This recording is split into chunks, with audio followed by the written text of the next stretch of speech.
first from KARK4. What else can I tell you? It's hot, and it's going to stay hot for the next couple of days. We do have a few areas of clouds moving across central and northern Arkansas. All those isolated showers from earlier today have since dissipated. Then we're going to take a look off to the south in the northwest and north central Gulf of Mexico. A lot of tropical moisture is going to be moving onshore in southeast and east central Texas. What that means for us is eventually some of that moisture is headed for Arkansas. And in addition to providing a bit of rain, it'll bring a little bit less hot weather. We'll let you know when that's due to arrive. Your forecast first for Little Rock. Looking for clear skies overnight tonight and a mostly sunny day for your Tuesday. We're going to see high temperatures once again well above average in the mid-90s. KARK4 News at 10 starts right now. Now, from the station you count on for local news that matters, this is KARK4 News at 10.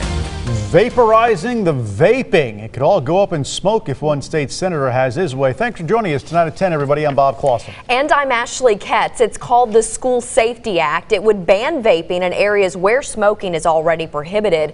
Our Rochelle Turner joins us now live from the state capitol. And Rochelle, you talked with the senator who's proposing all of this and the people who vape. What do they have to say? Well, Bob and Ashley, good evening to you. Vaping has been the very hot topic of discussion lately, and today I spoke to Senator Jim Hendren over the phone, and he told me that parents and school administrators are trying to find a way to control the addictive product. Now, I also spoke to one parent who says if this bill were to pass on vaping and taxing e-cigarettes, it could help change in some ways if it passes. Lauren McCrae started vaping to quit smoking. Just a little bit in the mornings, like with my cup of coffee, a little bit on my lunch break, and usually maybe some after dinner and then a little bit before bed. She says it helps her unwind. Because I don't drink, I don't do anything like that. McCrae learned of a new bill proposed by Senator Jim Hendren on Monday that prohibits vaping and the use of e-cigarettes in places where tobacco smoking is not allowed. Pretty much everywhere I've seen, they're already restricted. Schools, hospitals. Senator Jim Hendren says the product could be harmful to children's health, and the health department reports that vaping among teens is at epidemic levels. Every day there's new stories coming out about severe health consequences and even deaths associated with vaping. The bill would also ban billboards that advertise e-cigarettes within 1,000 feet of a school or playground, and it would prohibit companies from handing out free samples to minors. But McCrae says the way it's publicized won't change much to people who want to smoke it. I mean, there's enough advertisement of vaping on social media, on TVs and everything. Senator Hendren says the bill would also tax e-cigarettes in the same manner as tobacco products. What it does with the dollars that are generated from this vaping, closing this vaping tax loophole, which is probably between $6 and $8 million, is it establishes a fund that will go to school districts for safety and security. I believe that would be good if the tax money did go towards all that. Now, if this bill were to pass, the director of the Tobacco Control for Arkansas could revoke or suspend the license for any manufacturer or retailer who does not comply with those rules. It's considered a Class A misdemeanor. And Bob and Ashley, we did reach out to vape stores in Little Rock and North Little Rock today. They declined our interview, but one store owner tells us that if this bill were to pass, it could affect their business in the future and potentially close them down. For now, reporting live in Little Rock, I'm Rochelle Turner, KARK4 News. Back to you. All right, Rochelle, thanks very much. The Arkansas Department of Health is reporting some new numbers concerning vaping-related illnesses.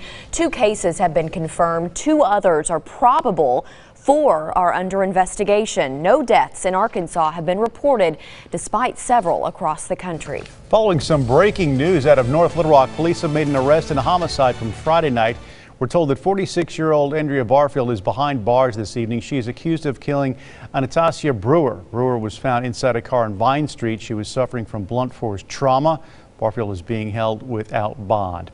Officers also busy working on a different murder from the night before. Police say a man was found inside an apartment with several gunshot wounds. 38-year-old Alex Bluford was taken to the hospital. He died 3 days later. 70-year-old Lewis Thompson turning himself into police over this. He was originally charged with battery, but as you can imagine, those charges upgraded once Bluford died. He is being held now in Pulaski County without bond. Meanwhile, in Little Rock tonight, friends and loved ones gathered to remember a man who lost his life over the weekend in a shooting there. A vigil was held outside the Superstop off Asher Avenue. Authorities say this is the same area where 29-year-old Emmanuel Cooper's body was found. Cooper's sister had some emotional words to share about her brother to the crowd. I promise you, nothing. Because whatever you say not gonna bring my brother back. I never thought in a million years that I'd be burying my brother at this age.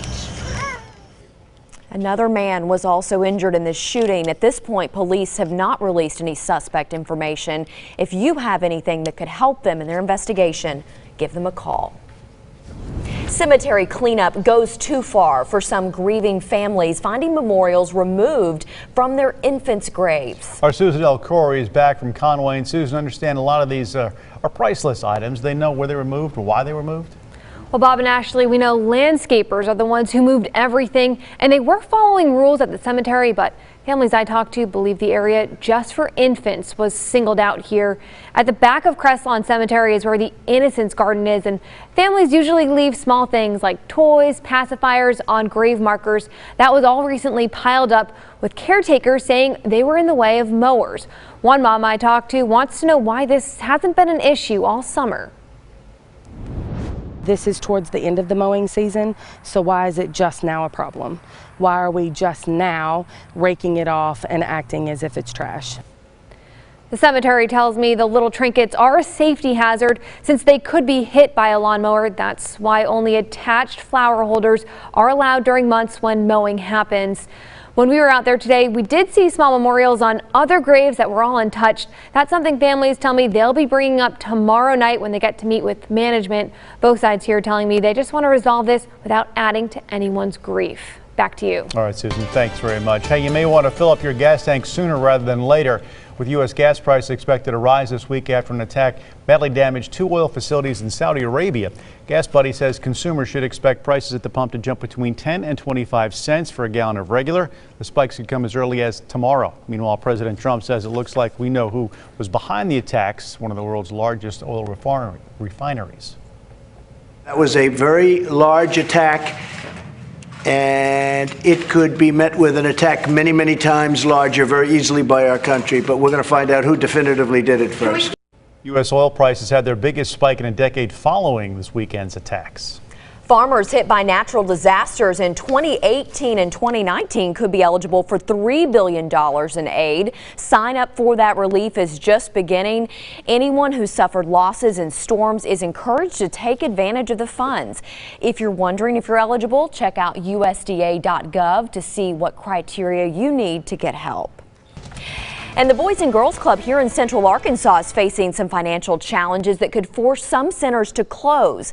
We don't want to see that happen, so that's why we're partnering up with our sister station, Fox 16, to host a telethon to raise money to help keep the doors open so kids will have a safe place and a positive one to go to after school. We'll be taking your donations during our newscast this Wednesday, September 18th. Still ahead this evening, libraries celebrating some banned books in American classrooms as they fight